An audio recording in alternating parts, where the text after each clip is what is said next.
Bonjour, je suis Jihad Chaloui, je suis échographiste référent à l'hôpital Necker Enfants Malades et cofondateur du centre d'échographie Boulogne-Billancourt.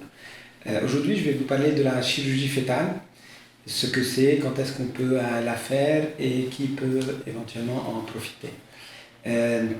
Avec l'évolution de l'échographie, on est maintenant capable de non seulement de faire des images 2D et de faire de belles photos pendant l'échographie, mais on est capable de faire un examen complet, de faire des diagnostics et d'identifier certaines pathologies potentiellement graves chez le fœtus sur lesquelles on peut éventuellement intervenir pour améliorer son pronostic. Ça veut dire que ce n'est pas n'importe quelle pathologie chez le fœtus sur lesquelles on intervient, mais dans certains cas où la pathologie est grave et pourrait affecter le pronostic ou la survie de ce bébé, que nous pouvons intervenir avec la chirurgie fœtale.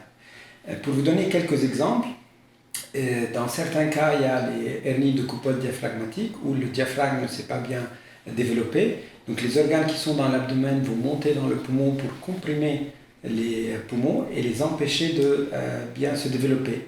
Si on ne fait rien, les poumons ne sont pas développés. Quand le bébé va naître, il ne va pas pouvoir respirer et c'est un risque vital pour lui. Donc ce que nous pouvons faire, c'est d'intervenir pendant la grossesse, après qu'on ait fait un bon diagnostic à l'échographie, confronté à des données d'imagerie, d'IRM. On peut intervenir pour essayer de permettre un développement au poumon. Donc on bouche la trachée d'une certaine façon pour que les poumons se développent et qu'à la naissance, ce bébé puisse respirer pour qu'il puisse être opéré et donc survivre. Donc on agit pour améliorer son pronostic et augmenter de façon significative ses chances de survie. On peut faire ça dans les hernies diaphragmatiques, on peut faire ça dans les syndromes transfuseurs-transfusés, on peut faire cela dans certains problèmes urologiques, donc on parle d'uropathie obstructive où la fonction des reins peut être affectée. On peut intervenir aussi dans le cadre de certaines cardiopathies. Dans les anémies, on peut aussi intervenir et transfuser les bébés, quelle que soit la cause de cette anémie.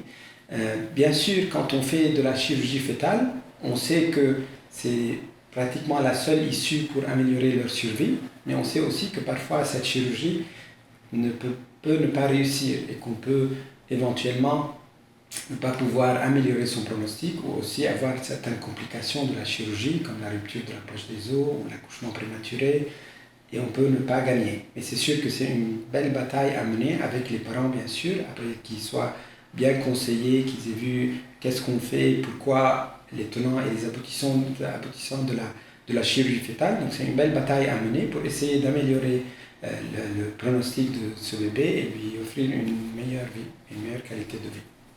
Si vous avez d'autres questions à propos de la chirurgie fœtale, bien sûr, les experts du centre d'échographie Boulogne-Billancourt sont à votre disposition, et moi aussi notamment.